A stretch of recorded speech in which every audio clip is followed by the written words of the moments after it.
Fuck! Bro, he could have kept that up forever. Like, he could have honestly gone forever. I don't think Jagex would have ever found a solution to it. All he would need to do is just keep his clanmates around and just attack them, like, endlessly. Did the culprit ever come forward? Bro, this isn't like a Zodiac Killer situation. Duriel321 was, like, he was very famous from this. He didn't need to come forward. So they took him out.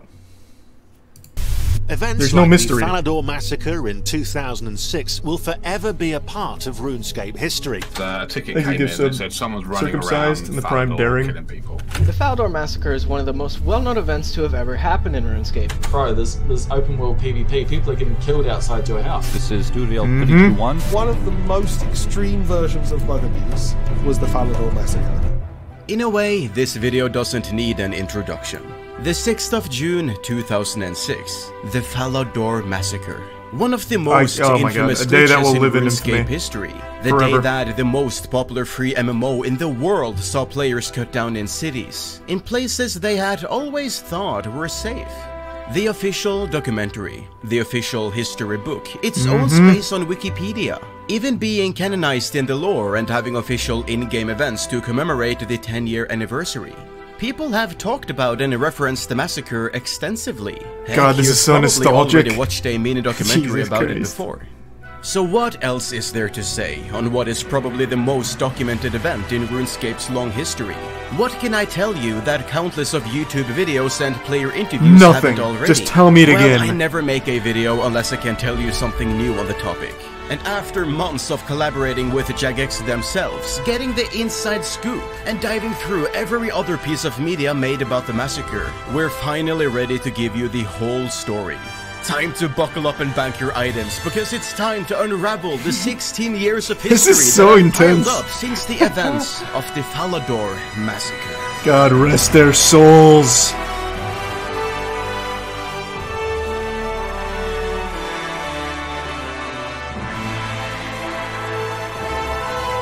Thanks for the resub, Zachary.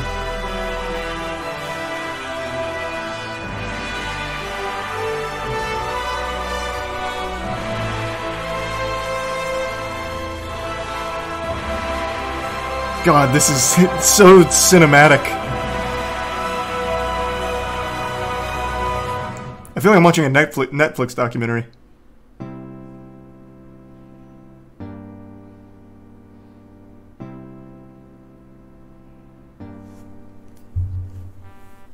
Our tale begins back in 2002. Great year. Bucks won the Super Bowl. Known as New Wonderful. Zealand. 12-year-old Lincoln has heard about this new, cool game called RuneScape and decides to sign up to it.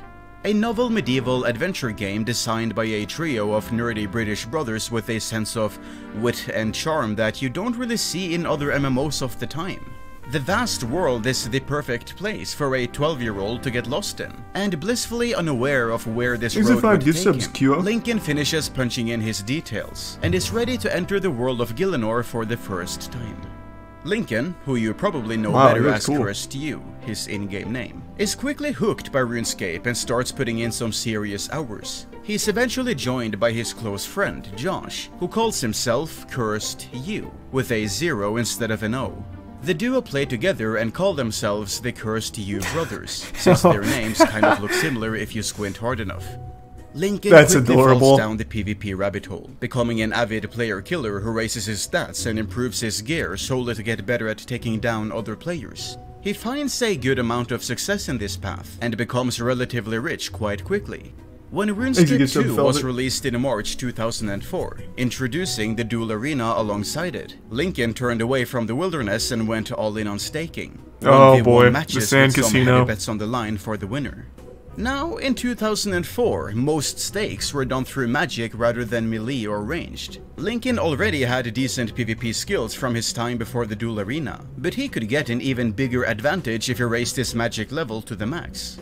In fact, he discovered that he could get Was Fire Surge in the game back then? I don't think so, right? Fire Surge definitely wasn't in there in the beginning. Okay. 250 XP per game tick by carefully using the charge spell, available to everyone at level 80 magic. With the wealth behind him to buy all the supplies he needs, he quickly achieves 99 magic in early 2004, becoming the 254th person to hit the milestone. Attaboy. Now, with only 254 people at 99 magic, and only a fraction of them actually using the skill to stake, it's not hard to guess that Lincoln did very well for himself at... Hold on, my cat just came in. Hey, Io. Whoa. Alright, back.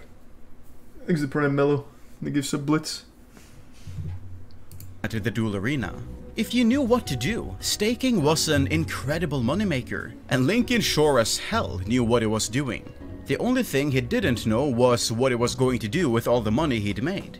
That is, until a little birdie told the 14-year-old Lincoln how much his RuneScape gold was worth on certain sites. Oh, he was a real-world trader. Lincoln started offloading some of his excess wealth to third-party sites, turning his gaming habit into an actual real-life moneymaker. Highly against the RuneScape rules if you weren't aware, but somehow Lincoln scraped by on just temporary mutes or bans, never receiving anything permanent.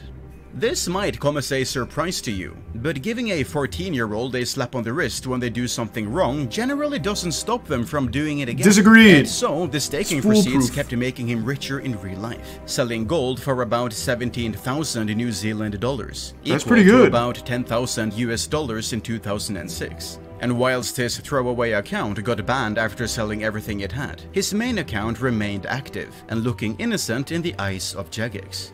Now, Lincoln wasn't offloading everything through his alts. When you have that much money, why not pimp out your account? So he dumped some of his wealth into buyable skills, achieving pretty respectable results, such as rank 318 prayer with a level of 91, not and even rank 99 crafting with a level of 95. It's just a shame that he started to train those skills so much later than everyone else. If he'd been able to grind the buyable skills from their release, he'd probably have been able to snag a few rank 1 positions on the leaderboard. Wouldn't that be funny? Anyway, you'll never guess what they released on the 31st of May 2006. Construction, the hottest new skill on the market. I remember when this dropped. As far as Jagex were concerned, but that UK to New Zealand time zone meant that it dropped on a Thursday night for poor Lincoln, a school night no less. The burdens of real life stopped him from securing an early lead, but he certainly put in the work, buying up as many resources as he could from the World 2 trading hotspots. He had the materials, he just needed the time. By the time he hit 65 construction, he was rank 35 on the high scores. That's not that far from rank 1. It actually seemed doable. It was time to go all in. Cursed Youth sold 2 party hats from his collection to fund his construction supply, giving him 250 mil in liquid assets. Oh, that's chump change. This wasn't just enough for 99. This was enough to splurge on it.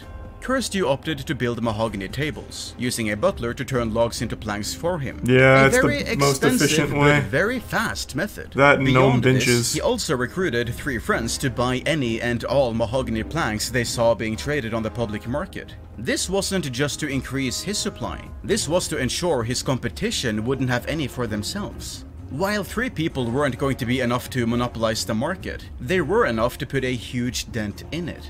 As he stormed to level 78, he still only had half the XP that rank 1 Hey, Zezima at number 9. Not bad. Accumulated in this time. Both Monkey Mojo and Noobfrey had 3.2 million XP to Cursed Youth's humble 1.7, and there was no doubt that they also had surplus cash of their own to throw around. Cursed You was fast, but he had an education and a bedtime to slow So he dropped out of school. There was no way Fuck he'd school. been able to RuneScape do this glory. alone. So it's a good thing he wasn't alone. He was one half of the Cursed You brothers, remember? So over the weekend he brought in Josh to work in shifts. While Lincoln slept, Josh would keep playing, keeping the grind going until Lincoln awoke the next... Are they the same age? Like, I certainly hope they're the same age. Like, the way they're drawn here makes it look like Josh is, like, early 20s. Meanwhile, Lincoln's, like, 13. Yeah, hopefully. He's an older brother. Are they actual older brothers, though? I thought they were just friends. Maybe I missed that. Maybe I wasn't paying enough attention, because I thought they were just friends in the game. God damn. I was booking it. Well, let me see where she went.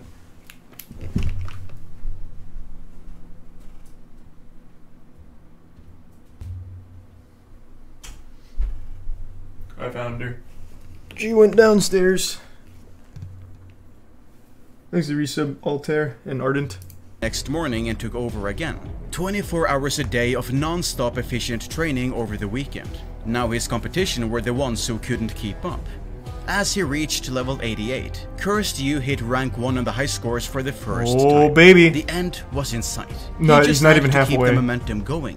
Lincoln pleaded with his parents to let him take a few days off school to do this. If he could train all day, the rank was his for sure. But if he couldn't, his foes would have a chance to overtake him.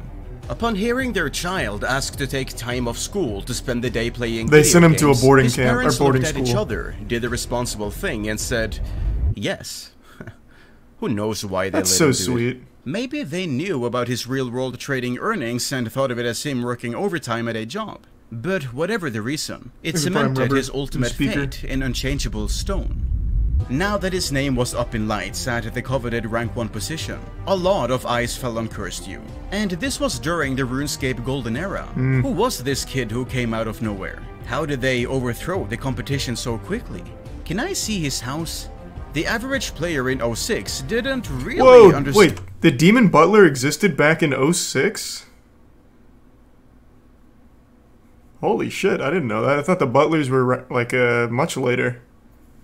Damn, this kid's super efficient. Stand the game, especially when compared to the modern knowledge we have of its mechanics. Everyone had just assumed that rank 1 construction meant that you had the coolest house in the game, and had pimped it out to the max. Cursed You's house was just a collection of empty rooms, with naught but a single mahogany table that was still being my destroyed house in and rebuilt RuneScape over and over. for my 99 construction. He didn't need anything else. That would be, dare I say, XP waste.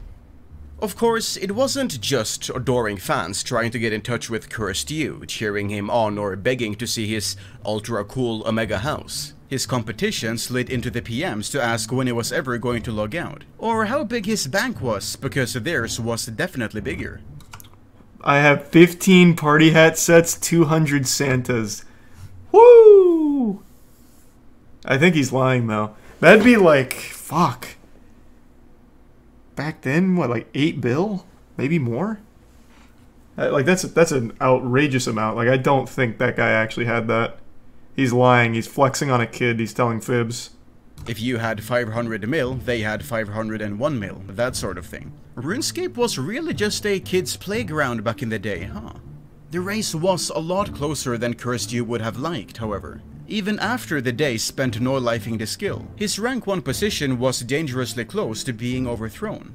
What's worse, as he reached level 96, he was forced to take a break. carpal tunnel. Not by his parents, mind you. They were happy for him to sink all day into the game. It was by his clan, DI, who were threatening to kick him out if he didn't join them on a PK. Oh, you stupid Just ignore idiots. the fact that he was racing for a historic milestone, I guess. RuneScape really was just kick him a out. kid's playground back in the day.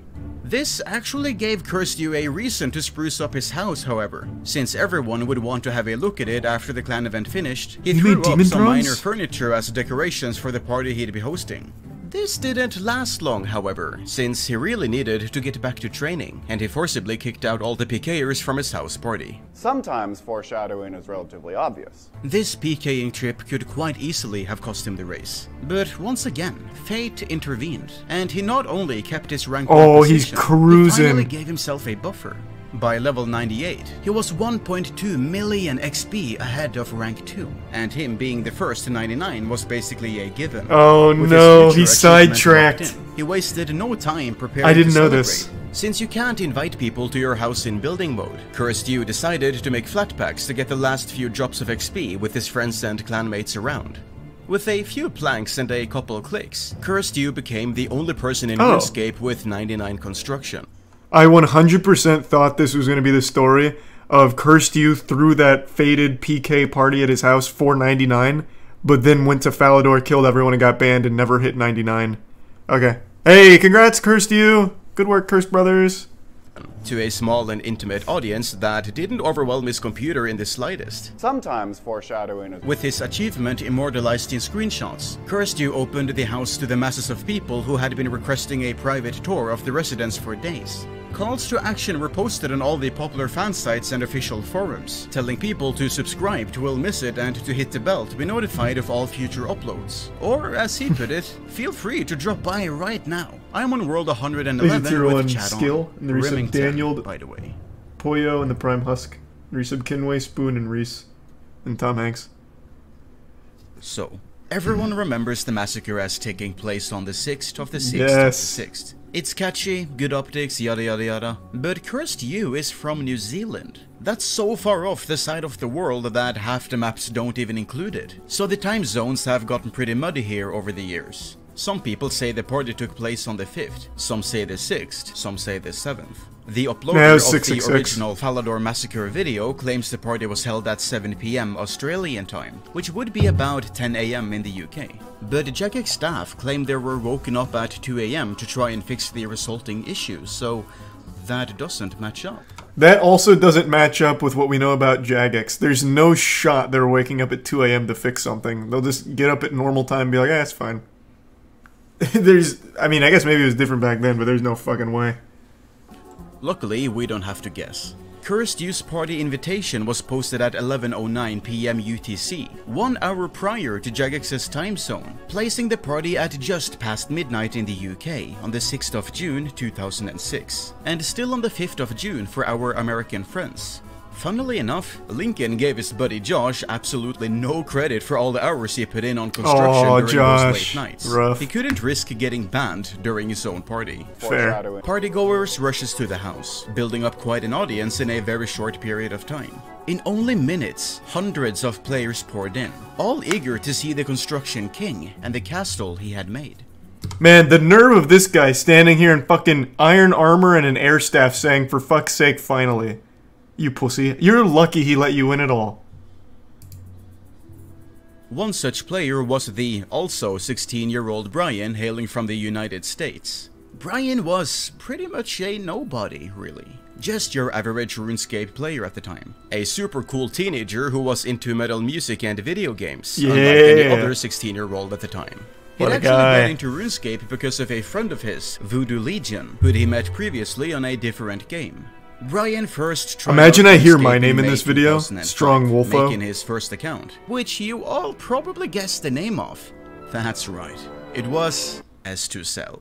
Early on he died to a scorpion and lost all of his items, and decided to make a brand new account instead of rebuilding. From that point on, Brian would go by a new name, one that would go down in the history books forever. I mean, let's be real here. You almost certainly know Brian by a different name. That one being... Oh, I thought Cursed You was Duriel. 321 quickly fell in love with PK, fuck, that's big. I didn't know that. Cursed You had done all those years ago. If he wasn't this in is the a lot of new wilderness, lore. he was training his combat skills or preparing to jump back into it. Voodoo Legion eventually introduced him to Evolution X, a large PKing clan that had built up a good reputation in the community. They had weekly events where they would do things like kill all the players at the Wilderness Greater Demons. Before the addition of obelisks in April 2006, let them spread their reign of terror over the entire wilderness. This was still 2006, so no one was crazy at it or anything, but Duriel definitely knew how to PK, and he certainly had a taste for it.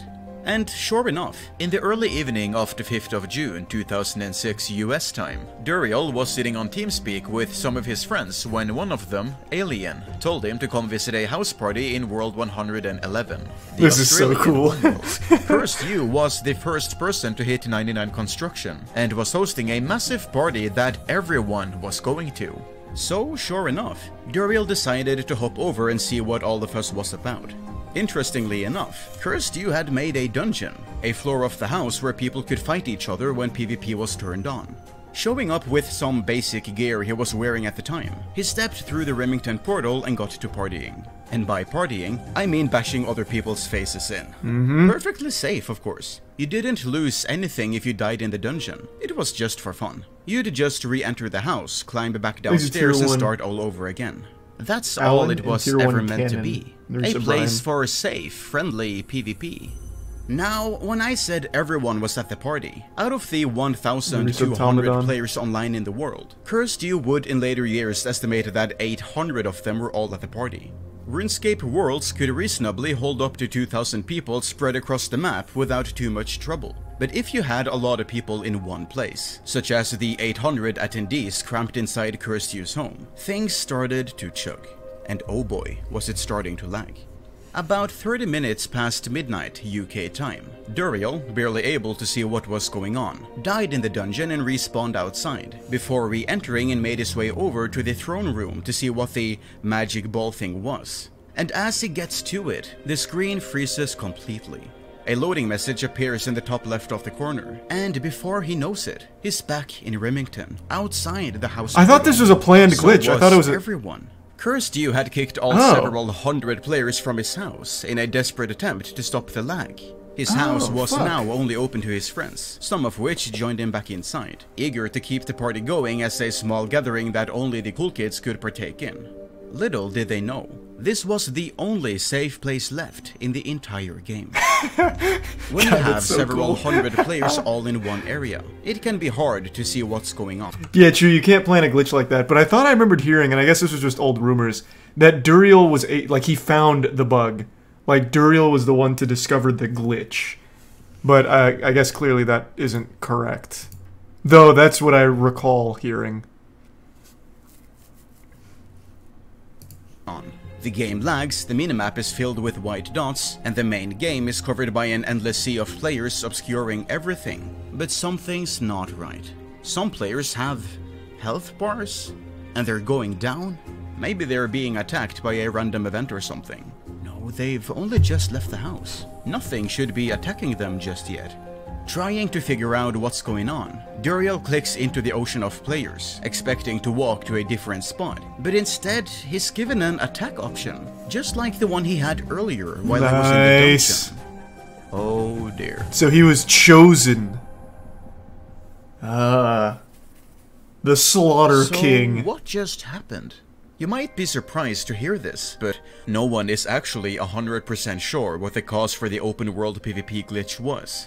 In the years that passed, a few theories have circulated in the community. Depending on who you ask, you'll usually hear that it's something to do with either the combat ring, where being expelled from the house while you had combat enabled let you keep it, or the scrying pool, where being able to spectate somewhere else in the game turned you into an invisible player, and being expelled while using it in a PvP enabled room let you spawn there with PvP still enabled. That sounds the most logical. There's no shortage of other theories, such as it being down to a last-minute code change with the kitchen larder. But here's the thing, I don't Duriel see was what by the fuck that would do room when he got kicked out, using none of those things. And Cursed You's clan party at 96 Construction didn't result in the bug, despite also expelling his avid PKing friends then. And it's not like they didn't try finding one. So what gives? Well, searching for answers, I got in touch with one of the most important developers at the time, Mod Ash, to shed some light on the whole situation. Keep that name in mind, we'll be seeing more of him later. Ash didn't know for sure what the exact cause was, but he knows a lot about why it happened, and so do we. As such, we can make some pretty good guesses because of it. How the player-owned house handled combat was weird. When you had PvP challenge mode enabled in the house, it applied a variable to everyone in the house that allowed combat. Literally, a blanket variable of you can attack anyone, anywhere. You can kinda see how things went wrong now, but wait. If this variable allowed you to attack anyone, why does PvP challenge mode only work in the dungeon? That's because the house also had a second variable. If you were on the ground or upper floor, or the house didn't have a dungeon at all, the option to attack other players was hidden. A hacky solution, sure, but if you wanted to make a PvP mode that only applied in the dungeon, it definitely worked. You just had to make sure that these variables were wiped whenever you left the house. Using the portal, teleporting, logging out, the developer of this skill, Mod John A, thought of all possible ways you could leave the house, and made sure this variable was reset when you did any of them. But clearly, something was missed. Knowing what we know now, there's a good chance that this missed check has to do with a piece of high-level furniture, the Greater Magic Cage.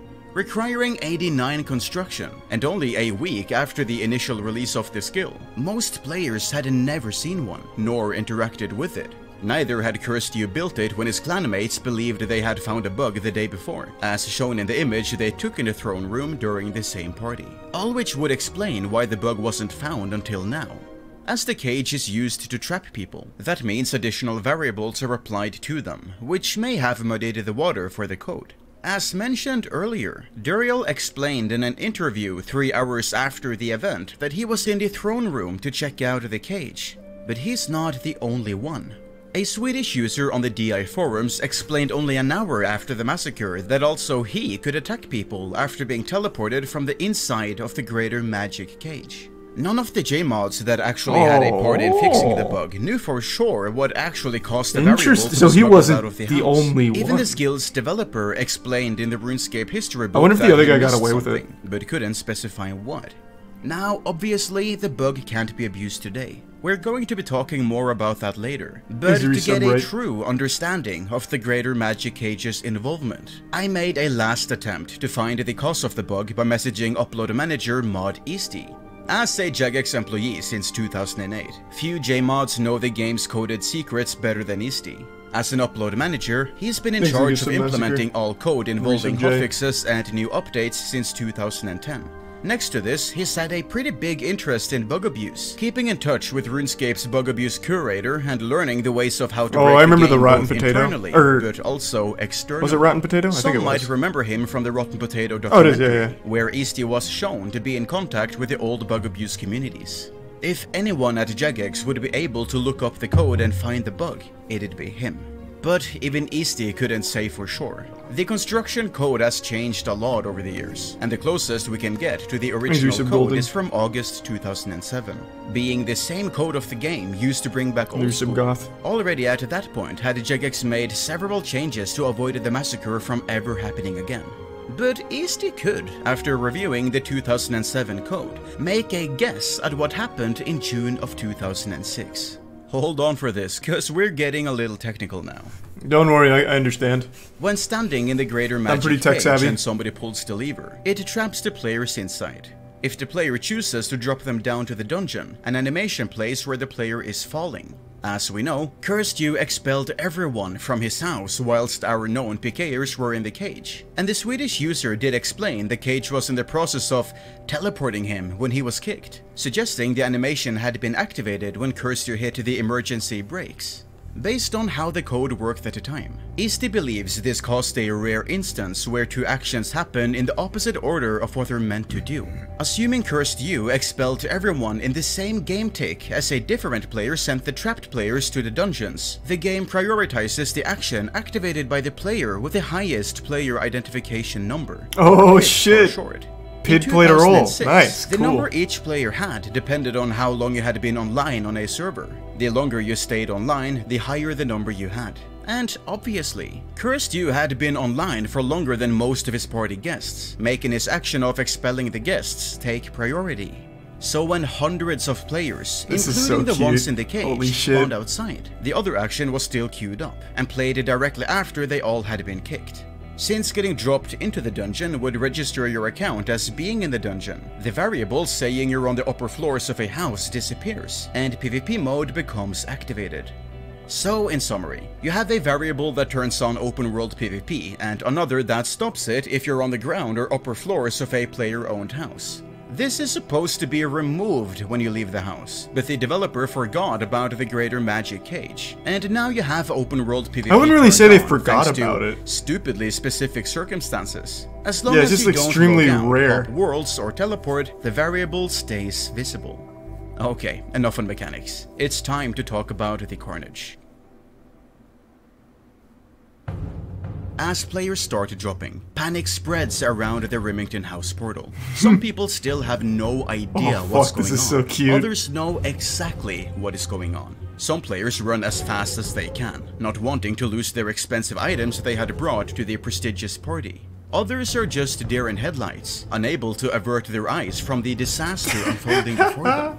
A party hat is quickly lost in the chaos to a player named Yeti90, punching his victims to death with nothing but a pair of boxing gloves. Others are dying to mere shadows. Wait, someone actually lost a party hat there? Hat is quickly unable to avert their eyes from the disaster unfolding before them. A party hat is quickly lost in the chaos to a player named Yeti90, punching his victims to death with nothing but a pair of boxing gloves. Others are dying to mere shadows, killers avoiding attention by hiding in the masses. Some of the bug abusers likely teleport or hop worlds in an attempt to make the most of this once-in-a-lifetime chance, only to wipe the variable they accidentally smuggled out. Oh, they blew it, fucking idiots. With their silver crowns piercing through the chat box like a sword of light dispelling the dark. Bank your valuables. Oh, that's iconic. Yeah. Bank your valuables. Oh, Jesus. Like, it's treated like an actual apocalypse. I mean, and I guess to an extent it was. They warn players to run, report the bug abusers, and beg those same abusers to stop before it's too late. Others rush to the player moderator forums to open a direct line with Jagex, hoping to get in touch before these cowards killings fight back turn into a full-fledged massacre. Take it like a man. At Jagex HQ, moderators Matt K, Mark R, and Murdoch make up the entirety of the community management team this evening. Having been working for just over 6 hours at this point, it wasn't long until they could finally head home, as their shift ended at 2 AM. But as the ones to deal with player moderators, they quickly noticed the reports coming in over their PMod emergency ticket system, all repeating the same warning about open world PvP. You used to get them always like every day or every week you'd get something similar, which is like, oh my god, PvP's been enabled in this place, you better get there to see what's going on. So we used to get it all the time. So nobody took it seriously. And then we had about 2-3 more tickets come in. It's like, hang on a minute, probably ought to go and have a look at this. Mod Mark R and Mod Murdoch jumps in game, teleports to Remington, and quickly discovers that the reports are entirely real. They just blast the mods and take a rotten potato. They start warning players to run away and bank their items. Ironically, this is so fucking adorable. The actual mods in here, like cops, please leave the area for the time being. Powerless. This reminds me of a scene out of like CSI when they're like tracking a serial killer through City of Heroes. Warning players to run away and bank their items. Ironically, this just sends more players towards the hot zones of danger when they could have just logged out and been perfectly safe that way. But it was late at night, people were panicking. None of them were prepared for a situation like this, and it was likely just as chaotic in the office as it was in Remington. While Jagex managed to get some of the abusers, they're actually struggling to get them all.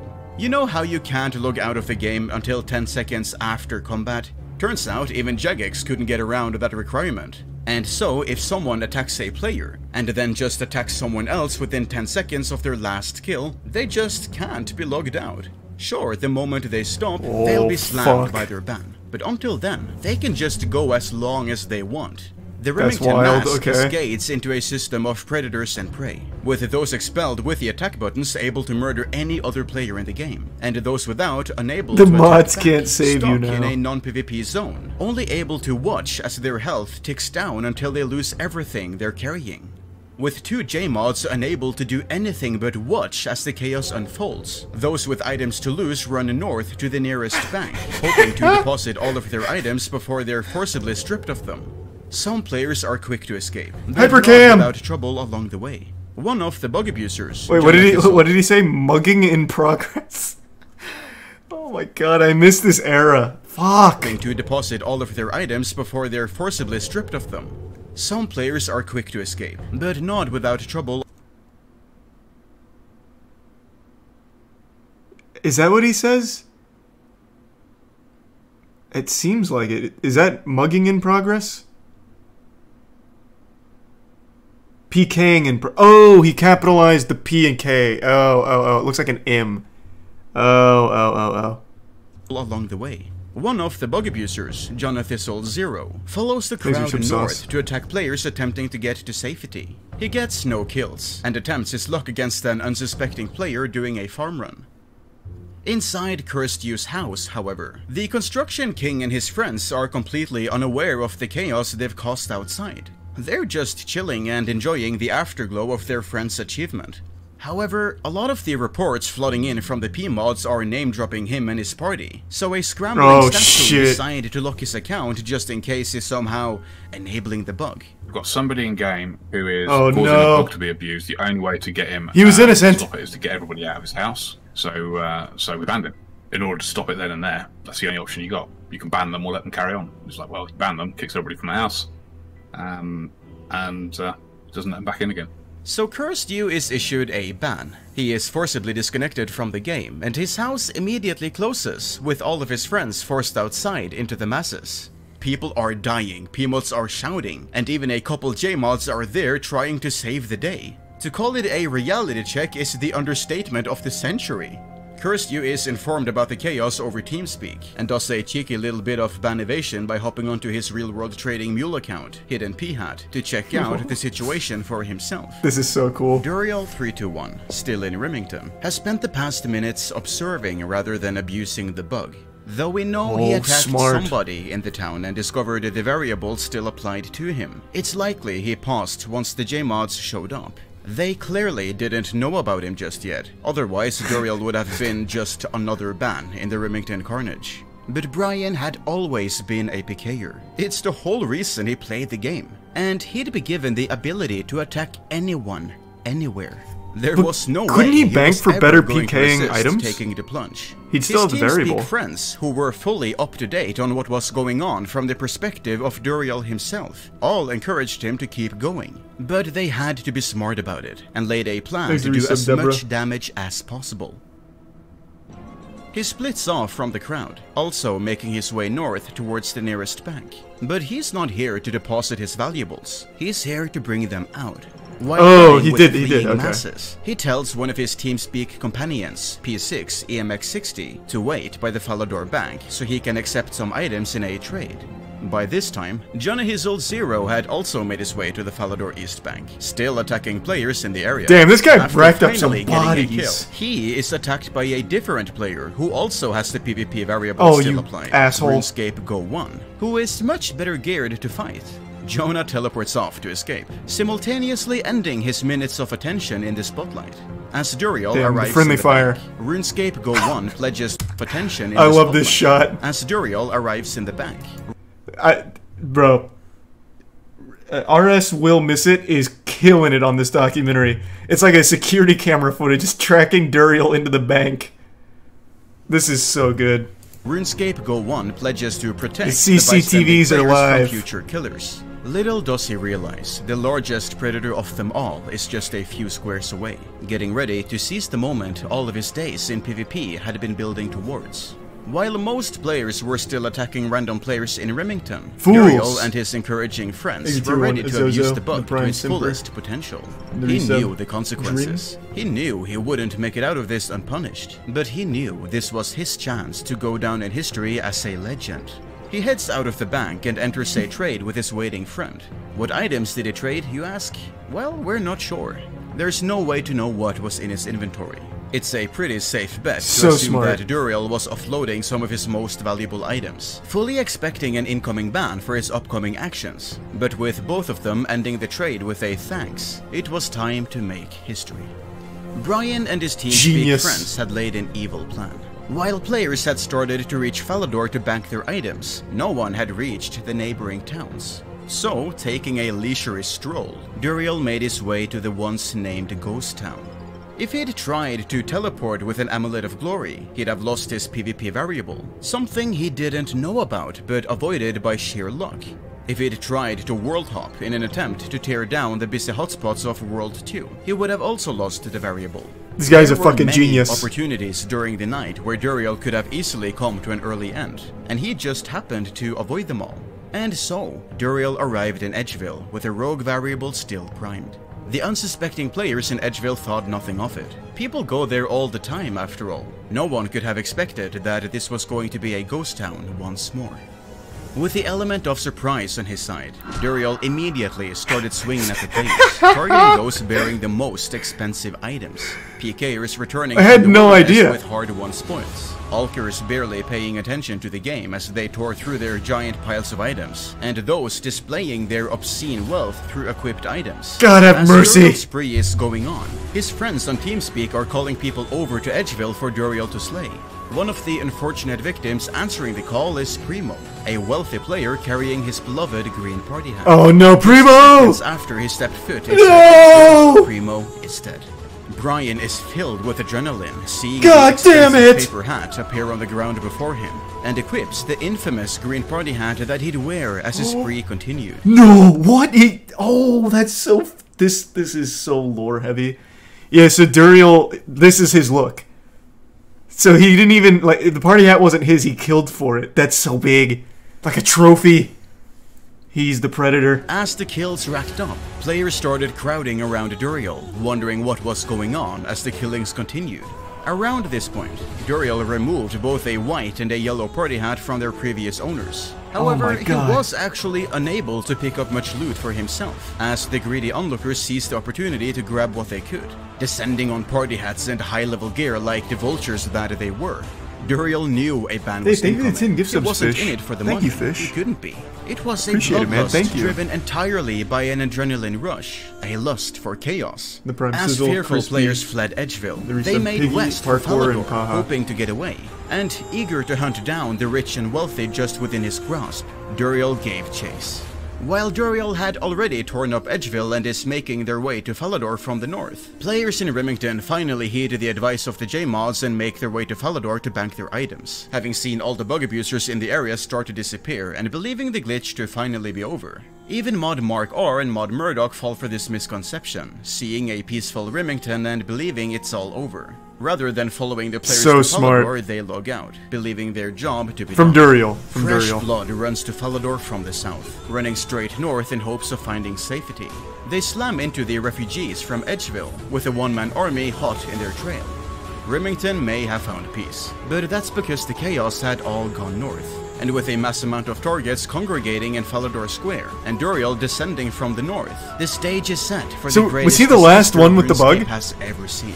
Anticipating what comes next, some bystanders fire up their recording software, not wanting to miss a second of what follows. And with players starting to drop like flies, more and more eyes are morbidly drawn to the madness. But those pale in comparison to the hundreds of thousands of eyes that would descend on the videos of the event over the years to come. Some of the most infamous RuneScape footage that has ever been uploaded to YouTube.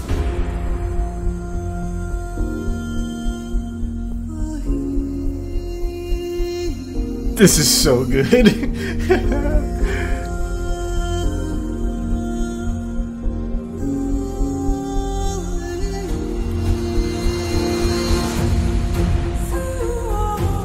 Exit Prime Dope in the resub Nick and Karn.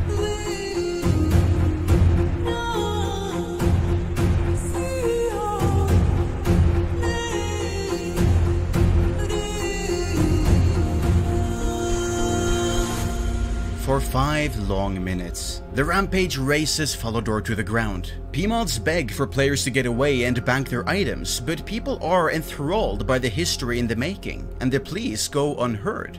Friends message friends to come and see, and as word spreads around the game, more and more people heard about it to watch the bloodshed for themselves. I didn't. Within the last hour, I don't think I was on the at the time. 1,200 players on World 111 had reached its max capacity of 2,000, with several more queuing up to get in. Mere hours earlier, this had been Cursed Use Day. It was now entirely Duriel's, with a ferocious stack of people following him around, an unhinged collection of people egging him on, asking him to kill them or chanting "Dur scared" on repeat.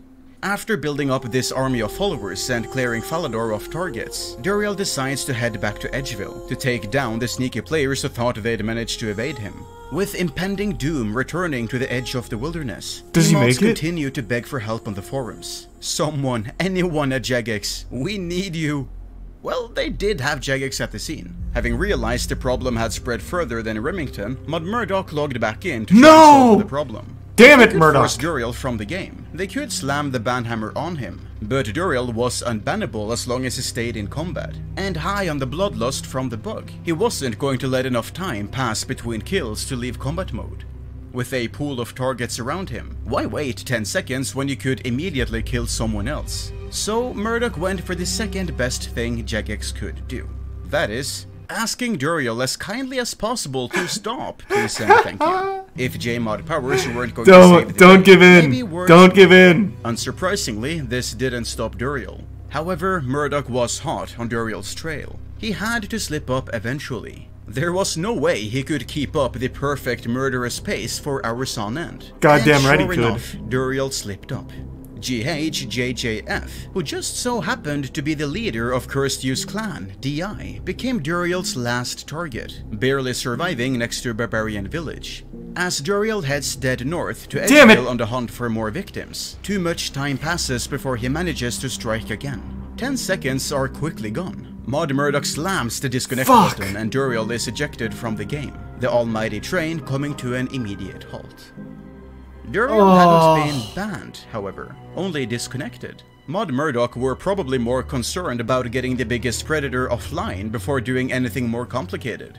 Duriel immediately logs back in, but with the killer variable removed by the logout, his killing spree is done for good. Damn it. Duriel's not stupid, he knows his time is up. Thanks to the So with his resub, last moments in Grok, Illinois, he dope, removes his green and party yay. hat and trades it to his longtime friend, Voodoo Legion. With his Harlequin prize in the hand of his trusted companion, Duriel turns to dust, disintegrating into nothing as he is disconnected once more, with a permanent ban applied to his account. Fuck! Bro, he could have kept that up forever. Like, he could have honestly gone forever. I don't think Jagex would have ever found a solution to it. All he would need to do is just keep his clanmates around and just attack them, like, endlessly. He could just do what they do now, like box them. Get flowers out so that you're just always hitting zeros, but you're always locked in combat. He literally could have kept that bug forever, and I don't think Jagex would have ever figured out a solution within, like, a timely manner. He could still be there today. He should have applied for ban appeal. True. No, this is before the automatic DC of 6 hours. The automatic DC of 6 hours wasn't implemented until people were abusing that using Guthans and Nightmare Zone. So, that autolog wasn't there in the day. Or at least I don't think so, right? Because Nightmare Zone wasn't 2006, was it? They implemented that back during Nightmare Zone, because people used to just leave their computer on for 24 hours with Guthans. So I'm pretty sure that this predates that feature. So he literally could have done this for as long as he wanted till they finally found a way of fixing the bug. Damn. If only we knew then what we know now. Duriel could still be in there, just like a menace. Like in JoJo's, where they have like that guy that can't die, so the solution is they just throw him into the water, so that way he's constantly being pushed by waves and attacking waves. That could be Duriel in RuneScape. Like he's just always, like it's just always a boogeyman you have to be fearful of. You can't AFK crafting at the, you know, like bank standing is dangerous, because Duriel might just roll through and blast you. Fuck. That could have been cool. Until they update the game. True. Yeah, until they update the game. But how often did they do that back in 06? I think they did, what, monthly updates, not weekly? I'm pretty sure. If it was even monthly back then. It wasn't, like, super frequent, I don't think. They could restart the server manually. True, but they never had rollback. That's kind of a new thing. I think that actually got introduced when, I think it was Mod Jed spawned in a T-bow, like a T-bow spawn. And they ended up rolling it back. They didn't have that back then, so they wouldn't be able to recover your items or anything if they did the restart.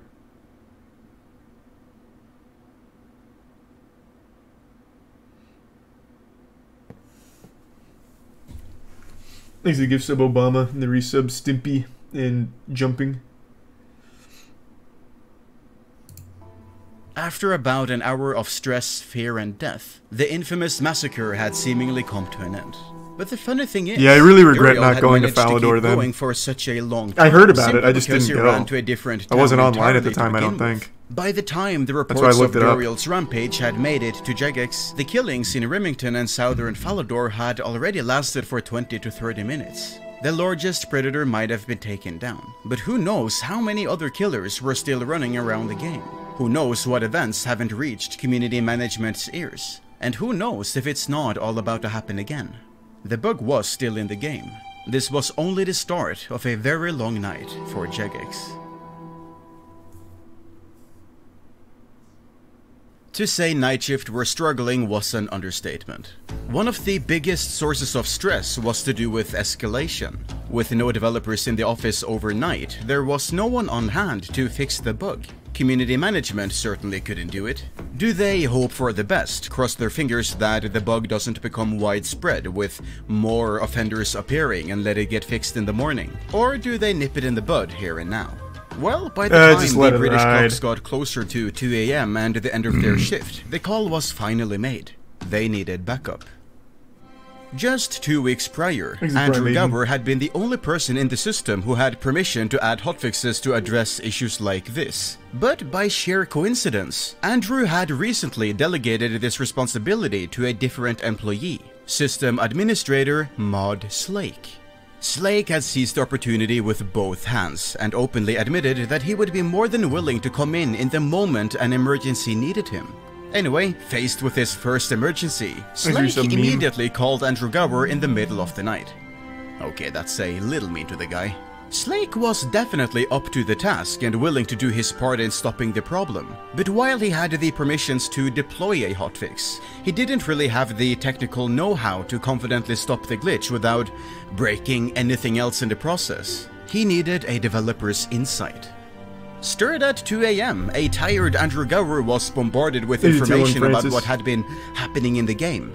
Unprecedented problems, open-world PvP, players dying in the streets. They needed someone at the office to come over and fix it immediately.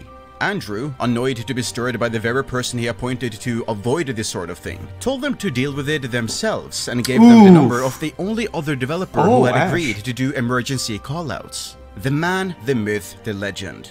Maud Ash. The call began with, "Hi, is that Ash? Right, yeah, we understand you said you'd be willing to do some emergency call-out work.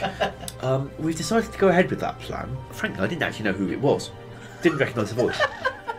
Ash, not recognizing the voice, was confused by the call, but agreed to come in regardless. Slake raced to Ash's house, picked up the developer and beelined to the office. With the right mind on the task, they quickly sussed out what was behind the bug. While they weren't sure how the PvP status had been smuggled out of the house, they knew it was the rogue variable that had caused the massacre. It was a bug that had existed since the release of Construction, but no one had known about it until this perfect storm. With the variable identified, it was easy to make a hotfix. Ash's hacky middle-of-the-night solution was to temporarily disable PvP in the entire game, meaning nobody could attack each other inside any POH or the wilderness until it was turned back on. He also thought to make the game just stop reading the house PvP variable completely, effectively disabling it for any players who still had it active. Without knowing how the variable was smuggled out, they simply didn't know if this was POH exclusive or if a player could do it all again by using a different source of PvP. With that done, they could fix it more elegantly in the morning. Ash just needed to make a quick check that there weren't any glaring problems in his code to ensure that it wouldn't cause a second major incident. All in all, Slake and Ash's work took them somewhere in the region of 2 hours, with the hotfix being deployed roughly around 4 AM UK time. As the party had started just after midnight, this gave a total of 4 hours from the start of the house party to the termination of the glitch. It had been a night of terror, a night of dread, a night of murder with countless bloodshed. But as Ash and Slake relaxed in their chairs, the 3 community managers now at home could enjoy a well-deserved rest. Because despite all the things the night had been, the night was finally over.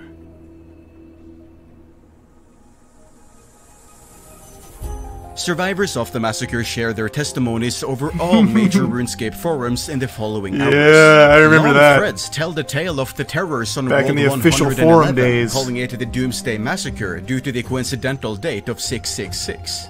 The rants forums are flooded by angry players demanding their items back. Chancers try to capitalize on the opportunity and also demand their items back, even if they didn't lose anything. Some of them weren't online for it at all. Screenshots circulate the forums. DI member SOP4, also known as Sinai, uploads his footage of the event to YouTube just hours after it ended. Although YouTube was still fresh at this point, so most people preferred to share the file's download link on RapidShare instead. Duriel himself replied to posts on RuneScape community, in later years known as the Zybes forums, explaining some of his perspective of the entire event. His appearance on such a popular forum made it rather easy for people to get in touch with him. Players started to reach out, wanting their items back, but Duriel was in no position to return them even if he wanted stupid. to. Like, how dumb do you have to be? In a cruel twist of fate, Duriel checks in with Voodoo Legion a few hours later, asking for his Green Party hat back on a different account, only for Voodoo Legion to refuse, sever all ties with Duriel, and end their years-long friendship over some money in an online game. The legendary Green Party hat was sold just a few hours later, shamelessly swapped for a yellow party hat and a Santa hat, with Voodoo keeping the yellow for himself and gifting the Santa hat to a friend he clearly cared about more than Brian. Learning of the legendary figure at the heart of the massacre, a writer from Tippett called The Rat got in touch with Duriel through the RC forums about 3 hours after the massacre had ended. Requesting an interview, Duriel gleefully accepts, with a transcript of their conversation being posted in a Tippett forum thread titled The Falador Massacre, or the Falador Massacre to be exact. This was the first time the event was referred to by this name, and due to the heavy traffic the site would see over the next few days, it quickly became the official name and the one that has stuck through all these years. Emerging from the ashes 3 hours after the massacre was Cursed You. Welcome back. Andrew Gower had eventually gotten up to check on what was going on, and upon looking at the bans for the night, noticed that Cursed You wasn't maliciously involved with the bug. There was no reason to keep him banned, so they left their law-abiding construction king back in to continue his RuneScape adventures. This didn't sit right with some of the staff, who despite agreeing that he had nothing to do with the bug, could see a range of alt accounts in Cursed You's possession with suspicious activity in the real-world trading market, but nothing enough to issue a ban, placing his account under surveillance going forward. The bug hadn't been properly fixed yet, mind you, but it was now close to the start of the workday in the UK, and all hands were on deck once more. It's an odd morning for the staff, as they're met by the garbage fire that started blazing overnight. The community outrage is at an all-time high. A horrific glitch is being held back by a patchwork fix, and they all slept through one of the most significant events in RuneScape history. With Jagex being made up mostly of young developers and fresh faces in the industry, it's an unusual and exciting day for them. They've never seen anything like this before. Regardless, they get to work on properly fixing the bug. Andrew Gower, upset that such an event happened in the first place, admonishes his team for not partaking in safer coding practices. During this conversation, he realizes that the in-house programming language, RuneScript, doesn't really have an easy way to check if a player is in a specific location or not. Sure, there are some hacky ways around it, but it leads to stuff like the 2 separate variables for house PvP, which led to the bug anyway. So Andrew just goes away and quickly codes up an entirely new system for the game to fix this. With the new code, it's now possible to check what instance a player is in alongside what coordinates they're standing on, and so the team ensures that all variables which enable PvP also check that the player is standing in the intended place. Wilderness PvP only works in the wilderness, house PvP only works in a house. You get the picture. Even if you smuggled these variables out somewhere, they wouldn't do anything since you weren't in the correct place. There would never be until you trick the system into thinking you're in the correct place. Additional fixes have been made over the years to ensure bugs of similar nature truly cannot happen. Though unrelated to the massacre, the PID system was changed in 2013 to now be in a random order rather than based on who had been online the longest, meaning bug abusers can no longer rely on their actions being prioritized in the system. Other bugs related to the POH and variables have also been fixed in later years, which all in all creates a stack of safety checks before you even touch the ground when you leave a player-owned house. Jagex has basically built a fortress of protection around the bug they couldn't identify for so many years.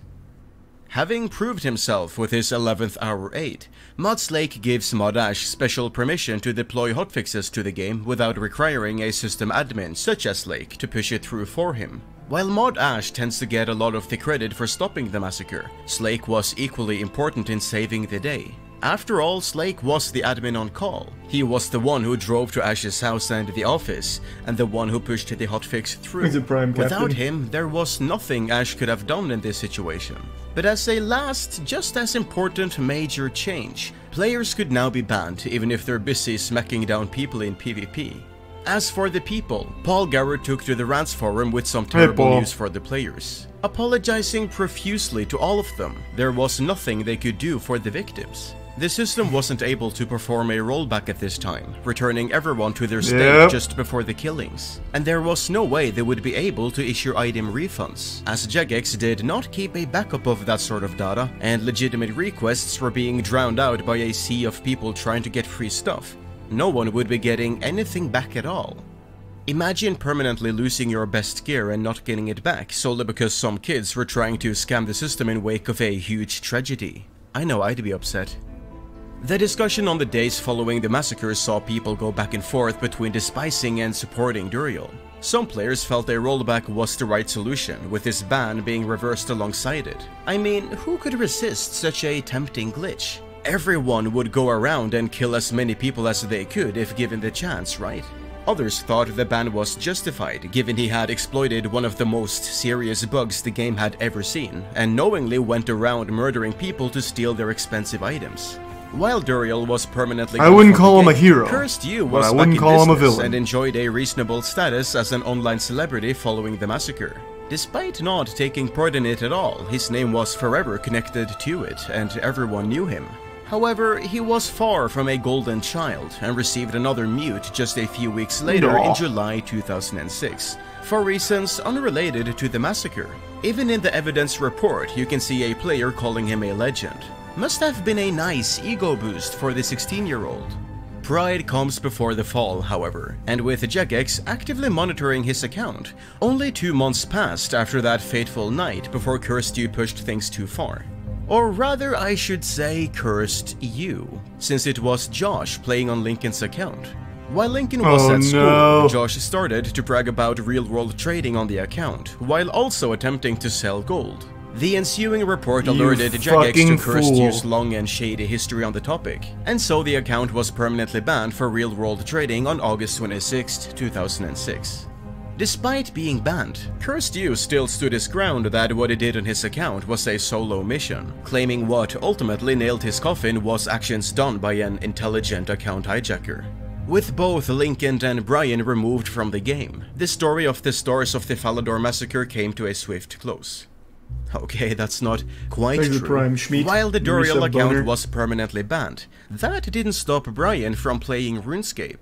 Duriel 321 was never to be let back into the game, with Andrew Gower even leaving a note on the account in the internal system saying it should never be unbanned. One of the only 4 known account notes he ever left in the system during his 10-year tenure. What are the other 3? But even if Duriel was gone, Brian did have other accounts to play on. Gifted as in Boy763 from a friend, Duriel was able to jump straight back into the game without having to start the long and monotonous grind from scratch. Jagex did also add a note to this account, connecting it to Duriel 321, but decided to let it slide since he wasn't breaking any rules. I mean, other than ban evasion and account trading, but hey, who's counting? His new account wasn't a well-kept secret either, sharing the username on a fan site he made for himself. Getting the status as an iconic player in the world's largest MMO at age 16 must have been awfully exciting for Brian. He continued to be a part of Evolution up until February 2008, when he attempted to join a new clan of dastardly villains and terrifying PKers, Reign of Terror. I was just about to say right, damn, I should have guessed. As he eventually quit the game sometime in 2009, and has not been an active player ever since, as far as we know. As for Jagex, they tried their best to avoid acknowledging the massacre for several years. After all, the incident was essentially a major case of bug abuse. It was a failing on their end, and to give it any credence would just be glorifying rule-breaking and encouraging future offenders.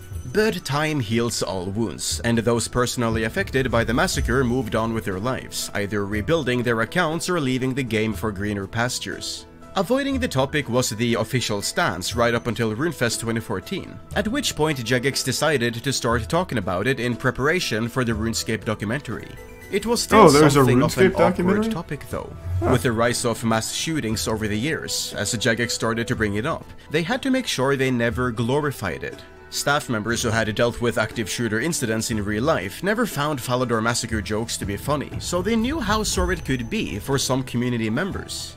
But still, it's one of the most significant cultural events in RuneScape history. People who've never touched the game have heard I don't of really it. think those are Whether you related like at it or all. not, it left a permanent mark on the game right in the middle of its golden years.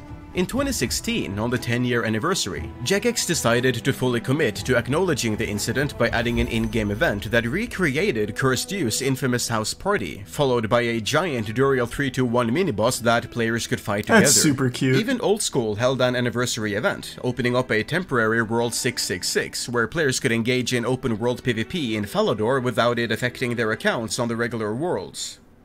Jagex even added a new song, Massacre, to play on this temporary world, bearing a striking resemblance to Nightwish's Planet Hell, but in the OSRS sound font.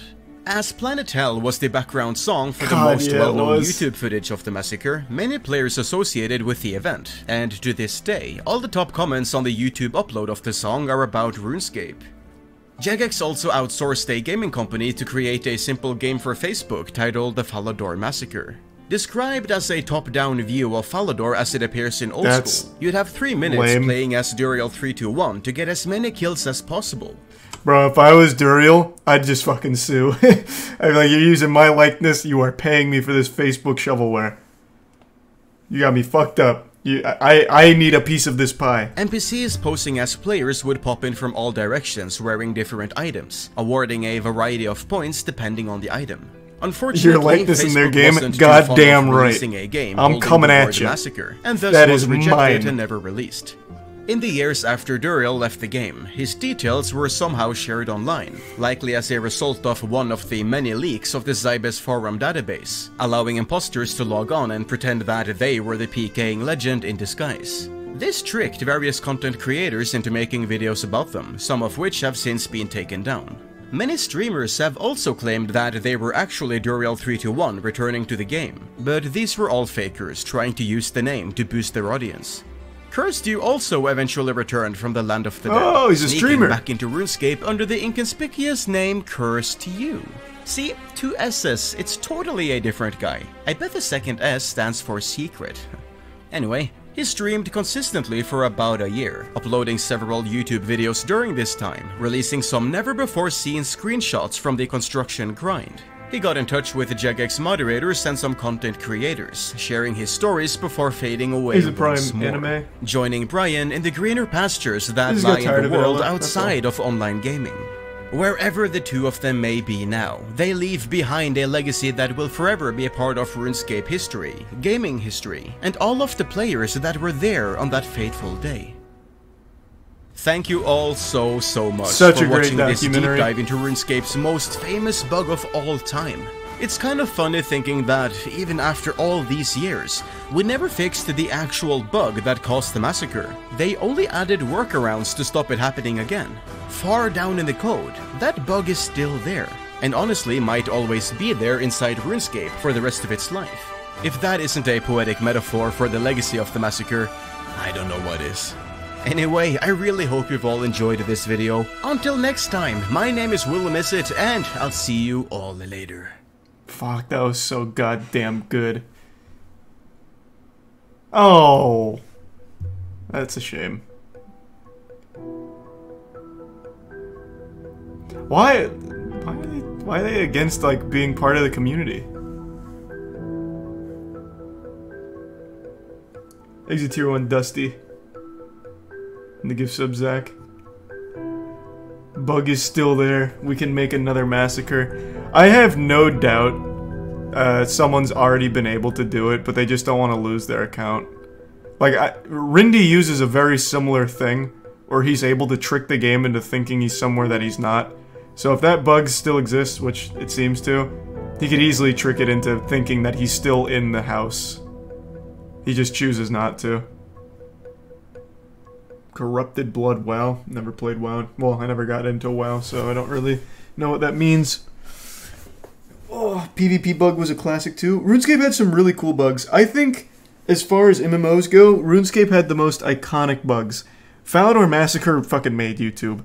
Like this, again, this is how I found YouTube as well as a lot of other people. RuneScape was the hottest MMO at the time, or at least one of them.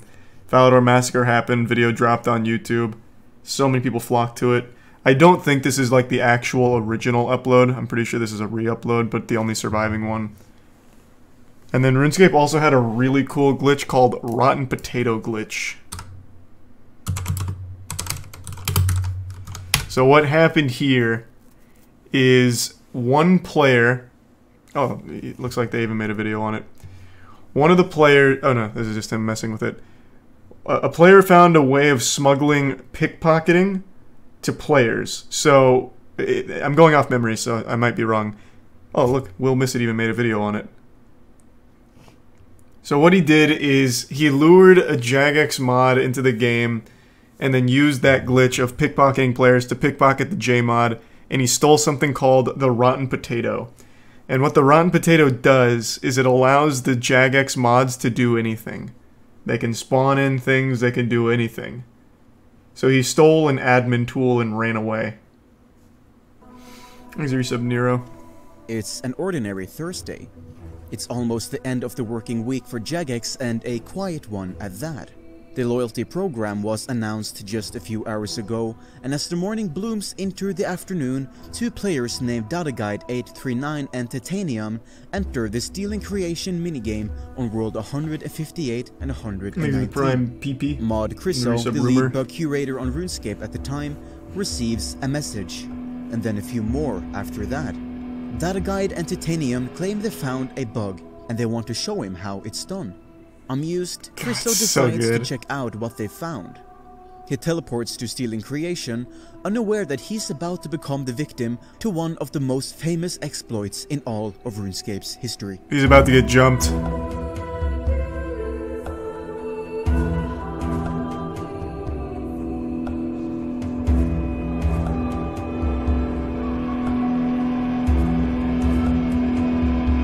He's a prime anchor.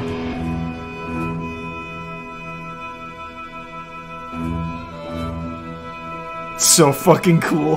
Hello everyone, my name is Will Missit, and I've been playing RuneScape for over 16 years. I've always this been world is full of evil. Fascinated by RuneScape's history. Yes. Not just the in-game lore, but the player-made events as well. From the Squeal of Fortune we riots take the power of the developers. Zesima being the first to 99 Slayer in 2005, or darker events such as the 2001 Purple Party Hat duplication, which scarred the game economy in ways it still notices. Or even the Falador Massacre, which I'm sure needs no introduction. But one event that's had my interest for years is one that I knew almost nothing about, and one that I never really saw anyone talk about. So I decided to do a little digging into the topic and delve into the 2011 exploit that allowed one player to literally steal the powers of a J-mod for just a few minutes. This is the full story of the Great Rotten Potato Robbery. It's a warm summer in the mid-2000s. Slayer is now 6 months old, and RuneScape is already introducing still the only good skill in the game, farming. Outside of the combat ones. Jagex at this point is still in its relative infancy. They might have more staff than what they did when they started, but the player base is growing and fast. Testing skills in such a short time span is difficult, and as farming relies on waiting up to real-time hours for certain things to grow, it's even harder to test. Archaeology is pretty good. Needed a tool to make RuneScape sure 3 it's player, ready in time, and so a new tool was Maybe made. it's fun, I don't know, I haven't played This RuneScape 3. tool allowed testers to hunt for problems in farming without needing to wait. They could speed up the farming process by advancing the 5-minute cycle, clear all their patches simultaneously, or spawn the new tools required to train the skill. Effectively a staff cheat tool to help the QA test the game, it continued to have more features added to it, such as changing your levels, opening the bank from anywhere in the game, spawning certain items, and even banning the accounts of other players if used on them. That's so cool. Strictly a developer tool, there would be no way to legally obtain it in-game, and so there was no reason to let the players know it even existed. But if the RuneScape players are one thing, it's devoted. Jagex couldn't just add it and keep it quiet, because the data miners were looking. For those who don't know, data mining is a process which lets the user see inside the game in ways they normally shouldn't. Some files are meant to be unreadable, but, well, it's the internet. they find a way. What's more, because data miners could compare files before and after an update, it was very easy to pinpoint what they wanted to mine and see what was added. They'd find any new NPCs even if those NPCs wouldn't be available in-game just yet, and they'd find any new items. If Jagex added an obvious new dev tool to the game, rumors would start to spread, so they had to hide it. Luckily, farming was about to introduce a lot of new items to the game. New tools, new seeds, new produce, poisoned weapons. It was the perfect opportunity to sneak it in. But they needed something discreet. That's why it was called Rotten Potato. Ideas included a dragon toothpick and a dragon sponge. Interesting. But those would stick out like a needle in a haystack, especially in an era where only a few dragon items existed and players were hungry for more. So, hidden among all the new farming items, a very important vegetable was smuggled into existence. Jagex moderators had their new tool in all its magnificence, and no one batted an eye. The rotten potato was born. And this plan worked. Buried under a mountain of other virtual vegetables, nobody highlighted the unobtainable rotten potato, and its existence remained a secret to all but the J-mods. Nowadays, the potato sticks out like a sore thumb in the item database, a single food item sandwiched awkwardly between a stool and a poisoned spear. But technology was not as advanced back in 2005, and with the tools the data miners used at the time, they'd been fooled. For the latter half of the 2000s, the potato remained undiscovered, being RuneScape's greatest secret, one that was kept through hundreds of updates and historical events. That is, until it all came crashing down in the early summer months of 2011. But first, we need to introduce the other half of the heist. 2009, near the end of March. A few friends playing RuneScape finds their fun in breaking the game where they can. Playing top 8 soon? Let me know when. Menace is their favorite playground. The quest they found to produce more bugs and exploits than any other. And this quest is where they find the big one, a way to break into closed instances. From player-owned houses to the fight caves. Oh yeah, I remember this one. Players fighting giants. They could even break into instance quest areas and mess around with some very confused. He'll probably bring it up in a second. This glitch was pretty fucking cool. They used this to break into cutscenes. So there's a cutscene in one of the quests, like an early level quest, that takes place in Draenor. And one of the characters, the NPC, has a party hat. And he gets, at least I think he gets killed. And the party hat's on the floor in the cutscene behind the bank teller window. But you can't reach it. So, like, you can see the party hat, it's there, but you can't reach it because obvious. But this glitch allowed you to get behind there. And you can interact with it, but you can't actually smuggle it out. It doesn't work. It's not like an actual real item. Now, I'm sure he's going to bring it up. No, you can't telegrab it or anything.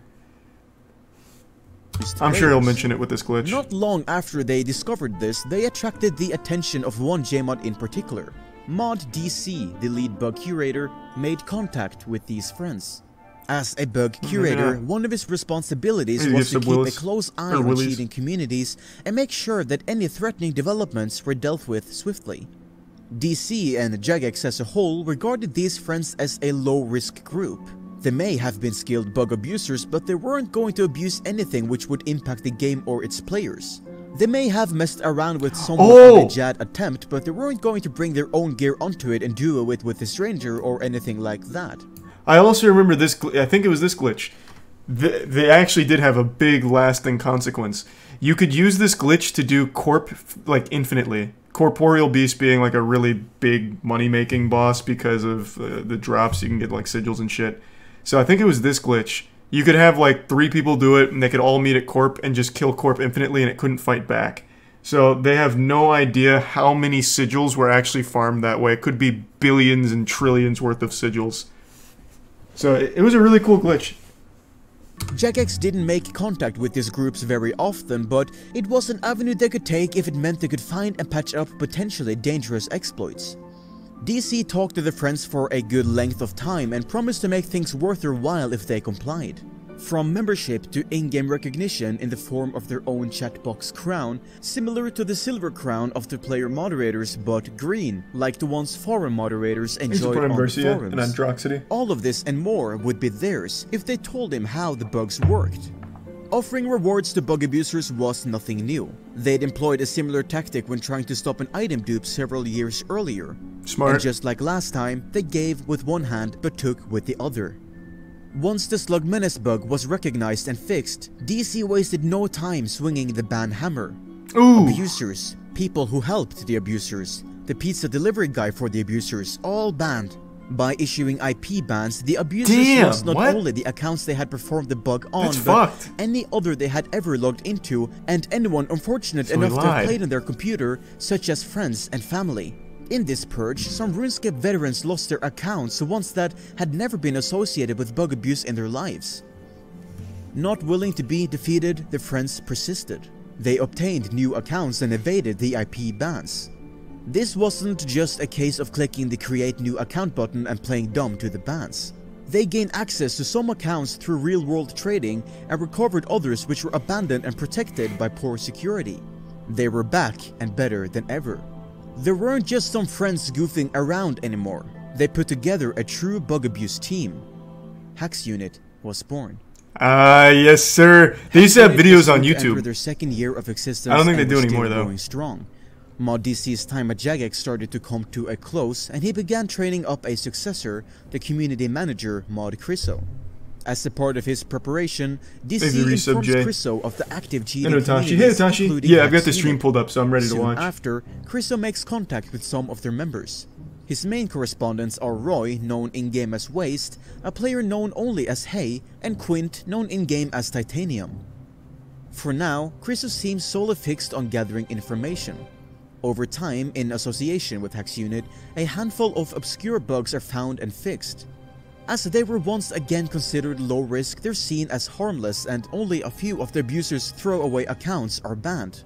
Of course, Jagex aren't just receiving information by asking the bug abusers nicely. They maintain heavy surveillance on them. Oh, I forgot all about that loan shit. Account activity of the known abusers, as well as the people they talk to in-game. At some point, Mod Moisty, an upload manager, makes contact with Hax Unit as well. Moisty's responsibilities usually involve reviewing updates ahead of release to make sure the game would work fine.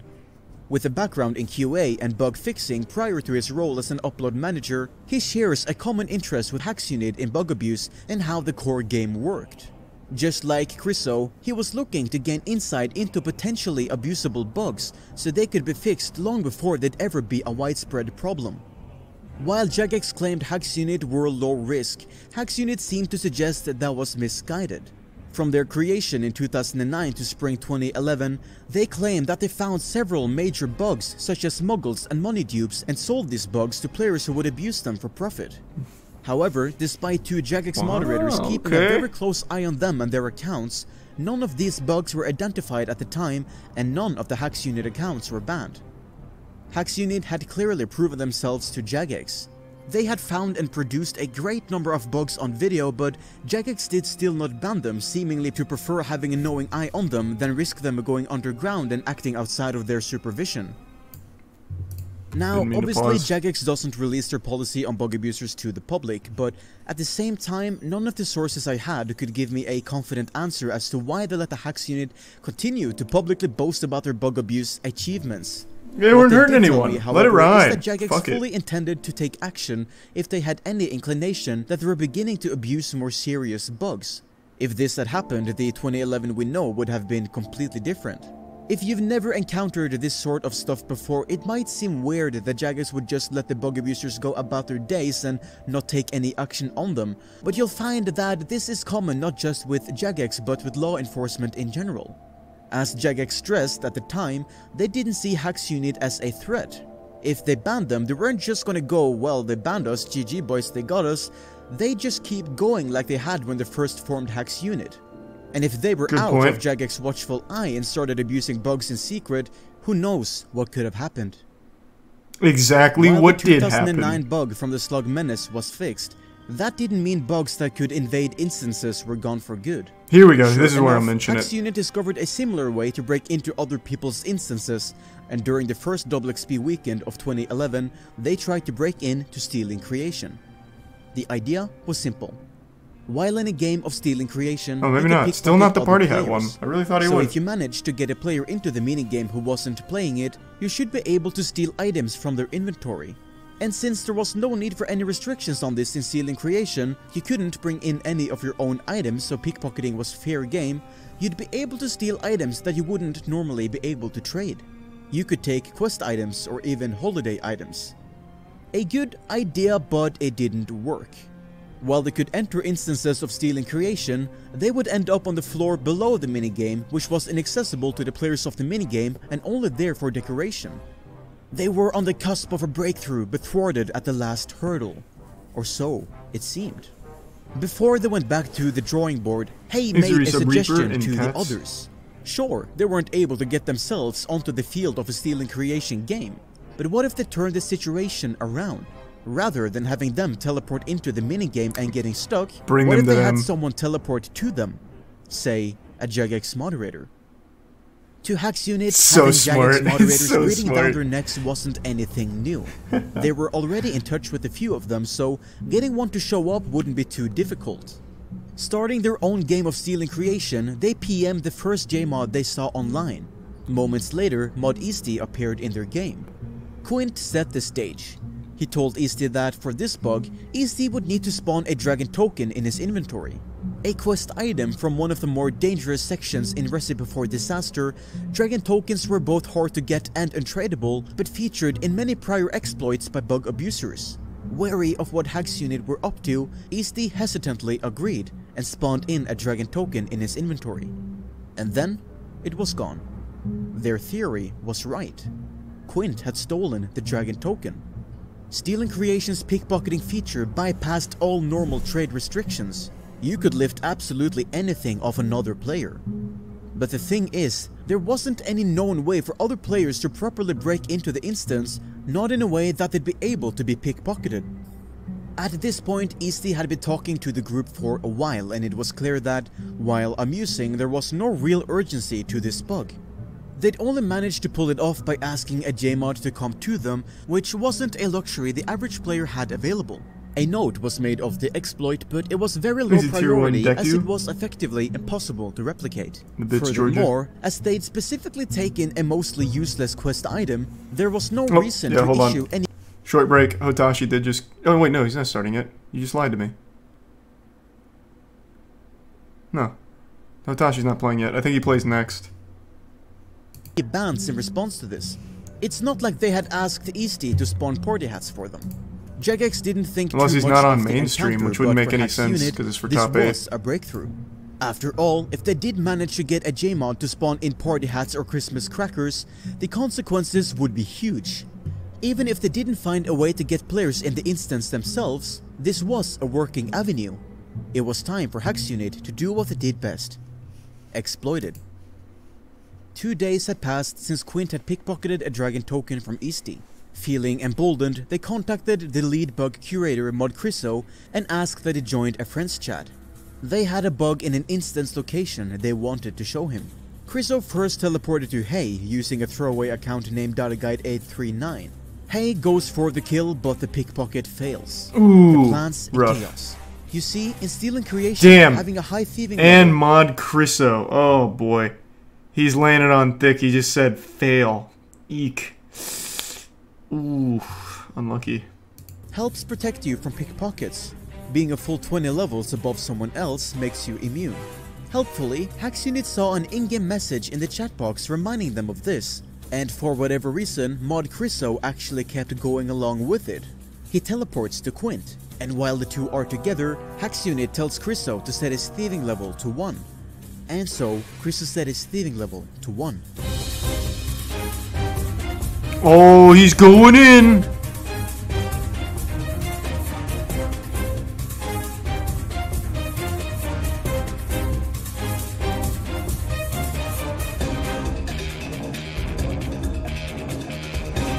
Does he realize the potato's gone? Oh! Bro, Criso just panic logged.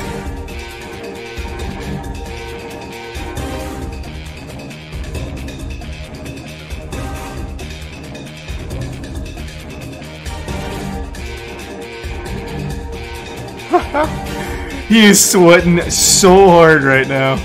When the rotten potato was first added to the game, it was given its form as a way to disguise it and make it unassuming.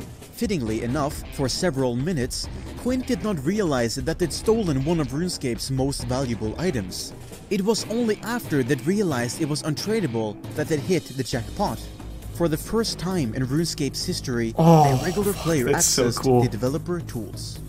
As much as I'd like to make the story sound grander than what it already is, the truth is, most game developer tools aren't very polished.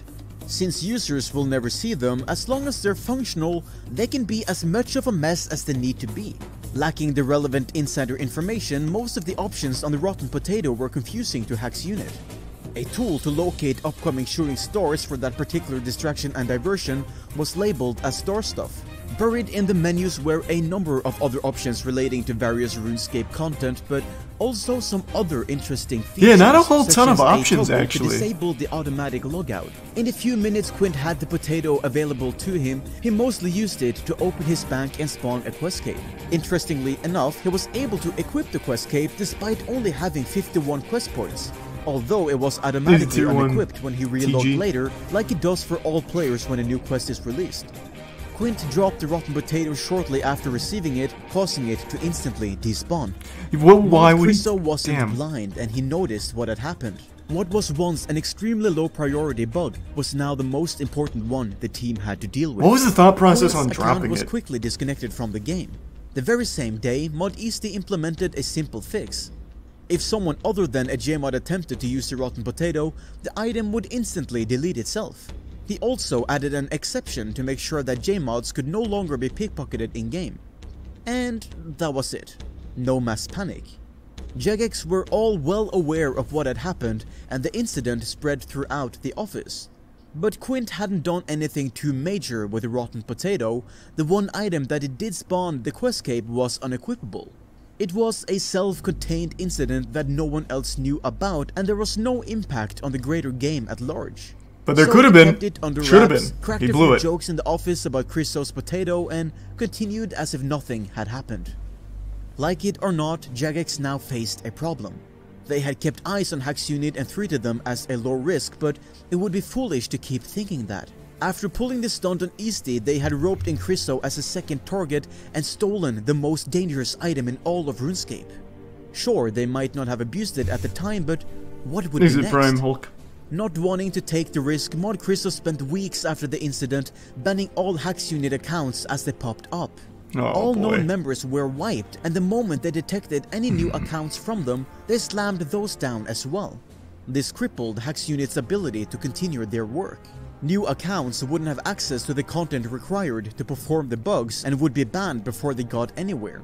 Bought accounts cost real-world capital, and each ban was wasted money for each of the members. Prime Mad Hatter. Recovered accounts required some time and investigation, far more than Jagex needed to ban them.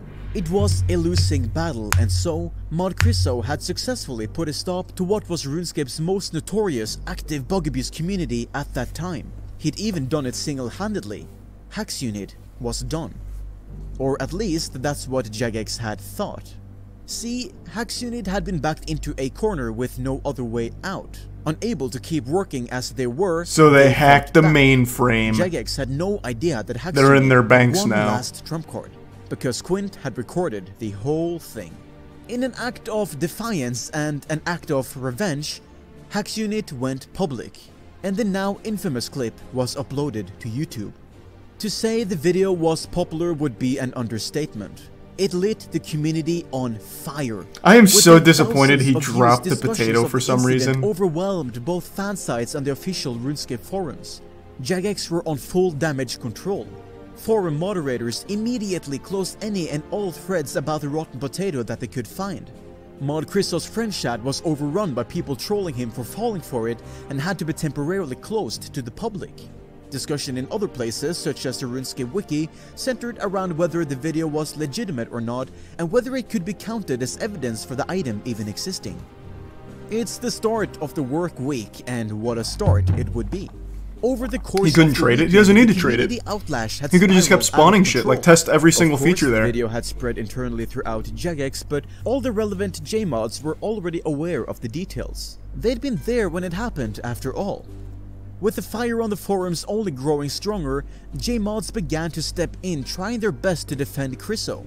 At first, they deflected, trying to claim that the rotten potato didn't exist and that the video was fake. Bad move. Remember those Stupid, data miners yeah. from earlier? Fucking dumb. Well, now they knew that the rotten potato was important, so it was just a case of tracking down the item ID. Given how huge this incident was, it didn't take long for RuneScape's top minds to figure it out. Is that really how they data mine shit with Cheat Engine? I figured they use more, like, impressive tools. Is Cheat Engine the actual main method for data mining? Thanks, Resub Satanic and Jordan. No, just easy. So I guess it depends on the game. It's a memory manipulator. It's a great tool. It's a great tool. Yeah, I'm not disagreeing. But I feel like when you're data mining something, Cheat Engine, I just, to me, doesn't scream like the best option.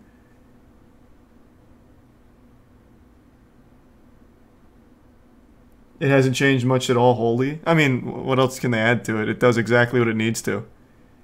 Like, I mean, it's memory editor, like, they got it right.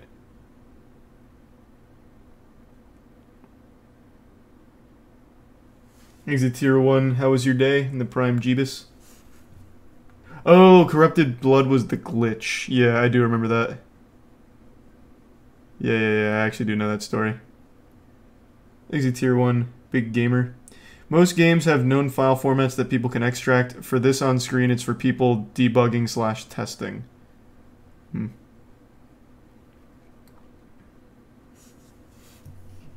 Figure it out. And with that, they could spawn the item on private servers or through Cheat Engine, giving them irrefutable proof that it did exist. Forced to backpedal, Mod 7... That was kind of cool to see. Is this the original Torva? Because I actually don't remember it. Torva just got added into old school RuneScape like 7 months ago now, 6 months ago. Still looks pretty much the same. Forced to backpedal, Mod 7 made a short statement admitting that yes, the rotten potato was real, but actually, the item itself was completely useless to them and they...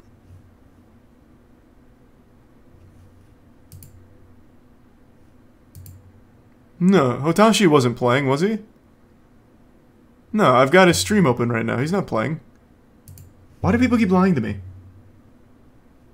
didn't achieve anything other than obtaining it and then losing it. She also claimed that the rotten potato had been showcased to the public during RuneFest 2010, but despite my best efforts when researching this video, I couldn't find any existing evidence to back that claim up. A few months later, on October 14th, 2011, Mod Steve W made another forum post talking about the rotten potato and explaining its uses. He also referred to this incident and doubled down on the claim that the players involved weren't able to use it, despite the video evidence apparently showing otherwise. With the scandal still in the community's collective consciousness, Mod Cristo kept out of the public eye for several months. He later moved on to another role in the company, with the mantle of lead bug curator being handed to someone Jagex knew they could trust, Mod Reach. Mod Reach would re-establish contact with Quint and work with him once more, with Quint continuing to find and exploit bugs with Jagex's permission. Mod Cristo's public appearance shrunk to just making the occasional post on the forums, with the incident marking a shift in his behavior at Jagex until he eventually quit in 2013. Damn, he was so embarrassed. Not wanting to let the hacks unit get the last laugh, Jagex tried to take back control of the reputation of the rotten potato. During RuneFest 2011 in late October that year, Jagex held a proper showcase of the item and its functions. J-mods have since publicly used the item and shown it off during events and official streams. In 2013, a parody item was added to the game named the Really Rotten Potato. This could be dropped by the J-mod clones that spawned during the Battle of Lumbridge. Finally, also in 2013, Jagex claimed multiple copyright strikes on the Hacks Unit YouTube channel, terminating it completely. So frustrating. While a Hacks Unit... I always hate when companies do that. There's no harm in preserving it. Like, everything deserves to be preserved. Like, fix the bugs. Like, you don't need to hide the evidence. It's not, like, embarrassing. Just fucking fix it and then leave this up. I can't stand that shit. archive channel has since been made, the Thanks, Rotten Reese of Blue Potato Eyes. incident didn't need Hax Unit's help to stay online. The infamous clip has been re-uploaded in Hotashi's multiple up. places.